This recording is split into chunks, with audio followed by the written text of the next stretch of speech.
All right, guys. So now I'm going to start something different. I'm going to do this thing called Theater Run Roundup, and I will be reviewing theatrical movies, but ones that I won't be able to have a lot of input to talk about. Like, it's not something that I particularly would make a whole video on, like a horror video or a Disney video.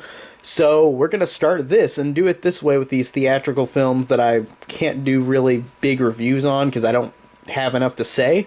So let's get started. So the first movie we're going to talk about is Charlie's Angels 2019, the third Charlie's Angels iteration that has not been something that I feel like the public was super excited for, or and it hasn't been very popular for years, the Charlie's Angels, because we had the 70s show, which again was popular in its time, and then we had the 2000s movies, which were fine in terms of like they made some money, and then we come to this reboot, which is just another one of these where Hollywood is trying to reboot so many movies, and watching this one in particular, I just thought I'll give it some positives, but my negatives real quick would be that the movie is really forgettable. It is very forgettable, very generic action movie, and the movie is flopping, and it's I don't know if it's sad because I feel like Hollywood just wants to find anything that can create a new franchise, a new moneymaker. And I've seen time and time again that they fail trying to make newer films that are just rehashes or reboots. And this one in particular, I just did not expect this to be done successfully in any way. Like, it's as a movie, it's fine. It's not awful, but it's not great. I think it's honestly just average, utterly average. Now, my positives for the movie I can give is that I did like these three leads. I thought that all three of them were fun, and I thought that they all had fun personalities, and I did like them. I thought that they were solid, and they worked. I thought a couple of the jokes were funny, but besides that, this movie just didn't do, again, anything else. It's a generic action plot, and it really didn't it suffered from being just utterly generic, and it's unfortunate because again I thought that there were a couple okay things about this, like again Kristen Stewart I think is good in this movie. Naomi Scott is good. Ellie Belinska, I don't know if I pronounced her name right. She I thought she was good too, and I haven't seen her in anything else. I think she was in like a lot of UK stuff, but I did enjoy these three. They had good chemistry and they were fun. And it's cool seeing Kristen Stewart being so opposite typecast than what she usually is. And Naomi Scott I liked in Power Rangers and Aladdin, so it's cool seeing her in this as well. And I thought she was good. Like, all three of them are fine. And the movie's fine, but it's just utterly, like, generic, where, like, there's nothing that made me love it. Again, the characters didn't really save it for me, but they're fine. I like the performances and I liked all that.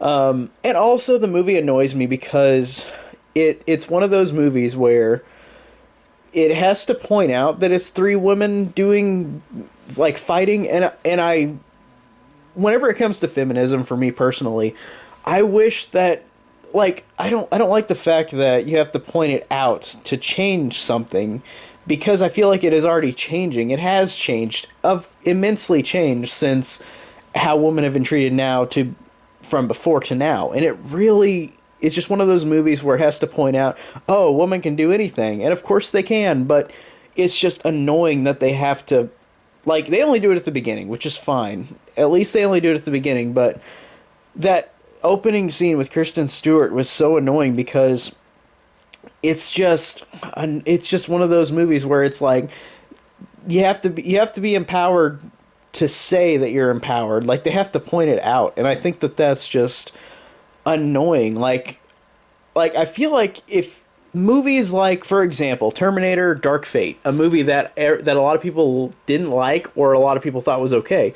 I thought they did a great job in that movie of making these three characters, these three women characters, again, three women characters, not have to be pointed out that they're women characters. They were just awesome characters, and I thought that that worked. I really liked the characters in that movie. So I felt like this one, even though it only did it at the beginning, they didn't have to point out, oh, a woman can do anything, because they already can, and it's just a grating thing for me. And Elizabeth Banks, I do love Elizabeth Banks. She's awesome. She's great and really funny and a lot of stuff. And she directed this movie, and her backlash or her reaction to the movie whenever it is bombing is that apparently she blames it on men, and I don't understand that because the movie is just from a property that that barely anybody now will know, that our young audiences will not know now.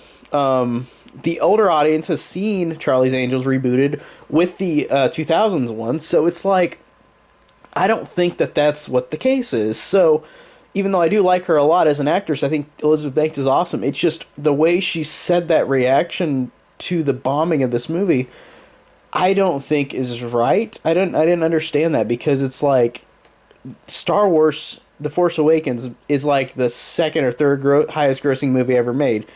And it is stars a female character. So I feel like just saying that, blaming men on that is so off point to me. It doesn't make sense. So yeah, that's my thoughts on Charlie's Angels. I thought it was fine with the characters. Everything else was just pretty generic. Next up is Playing with Fire, or you could also call it movie that points out the product placement of Spam at least 5 times in the movie, even having a joke where they have Spam pancakes. This is one of those movies where I've heard I've heard nothing positive about this movie. It's a kids movie that's getting awful reviews, awful reception from everybody. The reviews I've watched online, everybody hates it. And watching this movie, it's not good, but watching it, I didn't struggle to get through this. Honestly, I thought this movie was dumb, but in a way where I didn't get frustrated at it, because there are some frustratingly dumb movies I can not sit through. This was not one of those movies. I could sit through this one. I felt like this one was totally not good at all, but it was honestly watchable for me, and that's weird to say because everybody hates this movie, but of course, different opinion. I thought that this was totally watchable, in the theater. I'm never going to watch it again, but I never watched this movie in full and thought, God, just end, I hate it. I never thought that. I just thought this movie is so stupid, but it's not anything that, I was so mad about. Because I didn't mind the people involved. They just had a lot of bad jokes that they had to work with. John Cena is awesome being in one of these movies because it's one of those, where it's Hulk Hogan or The Rock, where they're in these kids movies, shitty kids movies, where they're kind of entertaining in a way. And this one I thought was okay in its entertainment. It's not a good movie at all, but I thought there were some moments where I did have a couple mild chuckles. John Cena's good, Keegan-Michael Key's good, Judy Greer's good, Tyler Mane is in this, and he's hilarious because he doesn't say anything. And he played Michael Myers in the Rob Zombie Halloween reboots. That's awesome. And John Leguizamo is kind of funny, but again, they're kind of funny. These characters are never fully funny because it's more so that these characters have really bad dialogue to work with. But it's weird. It's they're funny because I just look at them and oh, they're funny in other things, so I kind of give it a little bit of a pass, even though this movie isn't good. There's some really, pardon the pun, really shitty jokes where it's not very good with the jokes at all. The jokes aren't good. There are a couple that I did mild chuckles for, but it's not a movie that I will ever watch again. But it's definitely not the most insufferable thing I've watched this year so far. There are a couple other movies that I watched that I hated way more than this. And this one, while everyone says it's bad, I completely agree with that. But honestly, it was a little more watchable than the other bad movies I've seen so far this year. So there's that positive. But really, it's a shitty movie. It's not like it's anything great. But yeah, that's pretty much it on Playing with Fire. There's not much else to say about this movie. It's really generic and forgettable and stupid. Boom boom. Boom boom, what's boom boom? Last Christmas Paul Feig's newest movie. And Paul Feig is one of those directors that I think I've seen every film that he's done.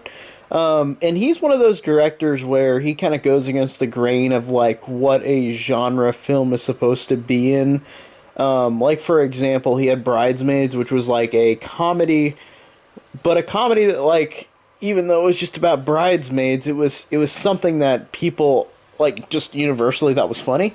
And he does a lot of wacky stuff with his films, and I do like his filmography that I've seen.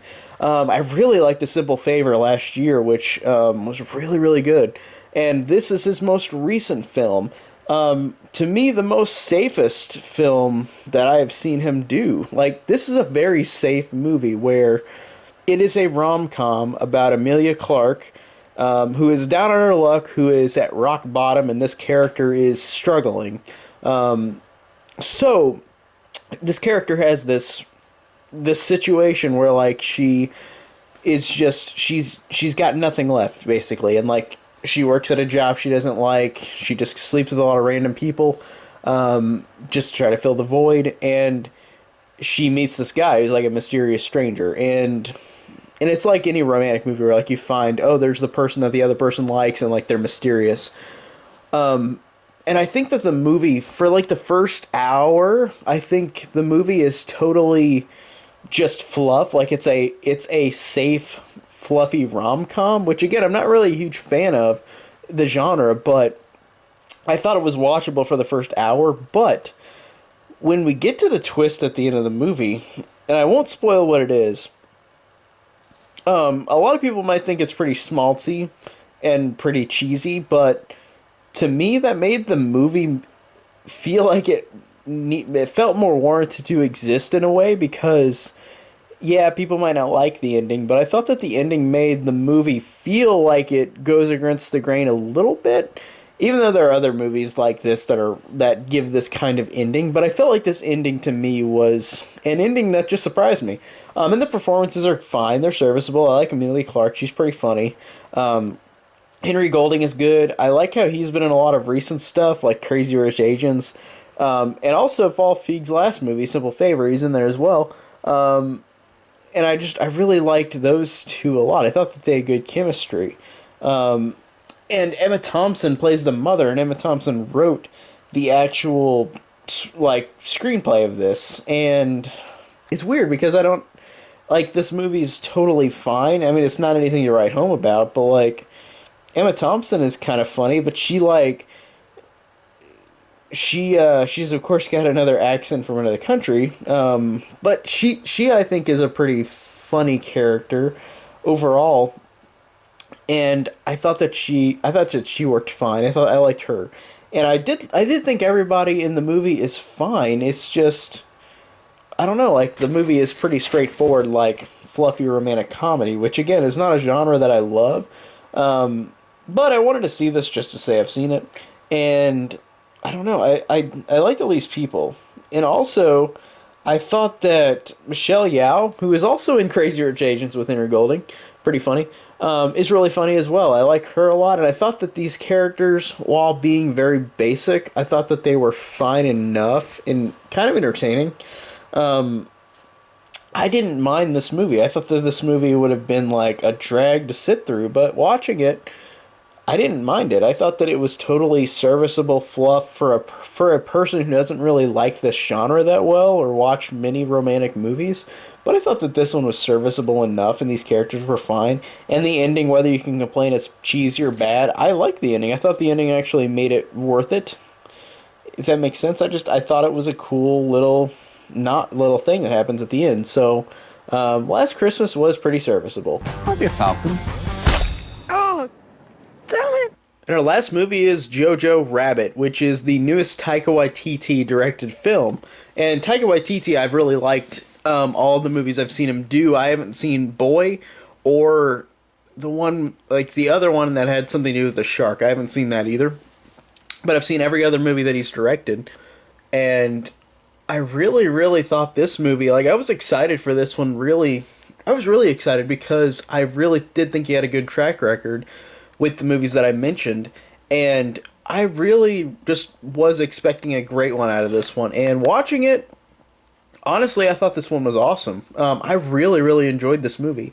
The comedy, I think, works really well. I think that the characters make this movie. I feel like the characters and the actors really make this movie because this is a movie where you've got a version of Hitler being played by Taika Waititi, being an idiot, and Taika Waititi is from a Jewish descent, and apparently he said in an interview or something along the lines of, "Well, if you wanted to have the say the biggest fuck you to this guy, why not be pretend to be him and treat him like an idiot?" And I really like the way he thought of that because he is of Jewish descent. So I thought that that was really funny on his mindset on how he is playing Hitler.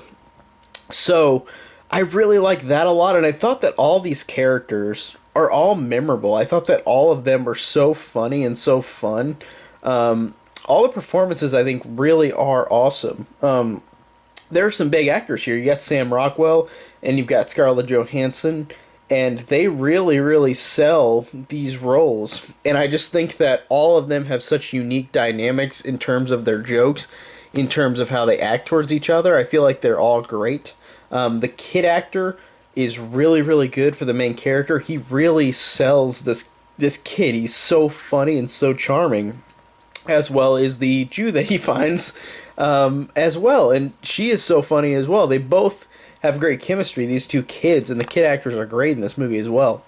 And the humor in this is just so over the top in a way that I know that people thought immediately, like, oh, this is going to be super offensive, because people just think that way with anything that's going to counter how they feel about something that's horrifying or really happened. And I felt like Taika Waititi did a good balance in this movie, where he made this movie from in a way where I felt like he really did do it in a way where you can't take it seriously. It is extremely over the top with the humor, but there are a couple things I will take note of this movie too. Tonally, it's kind of odd because there are some moments where it's a comedy, but then there are a couple really incredibly dramatic moments that people might argue might tonally mess up the movie, but those moments of like dramatic moments in this movie are horrifying and actually really incredibly well done. I really love the moments that weren't comedy as well. There's a moment I don't want to spoil, but it is like just one of the saddest moments like in the movie I've seen this year. It just got me in a way where I was genuinely surprised that he did this in this movie. And I don't want to spoil the moment, but there's a moment where it got me hardcore. Like, it was so incredibly hard to watch, and I really appreciate the fact that he did that. I like how ballsy he is with this movie, trying to make it tonally a couple different things, which I feel like people will probably complain about. But I really, really like this movie. I really like the characters. I really like the humor. I really like those horrific moments that are in the movie. And they're not what you think. Like, watch the movie and you'll understand what I mean. But the moments in the movie that work really well are just the humor and the dramatic moments.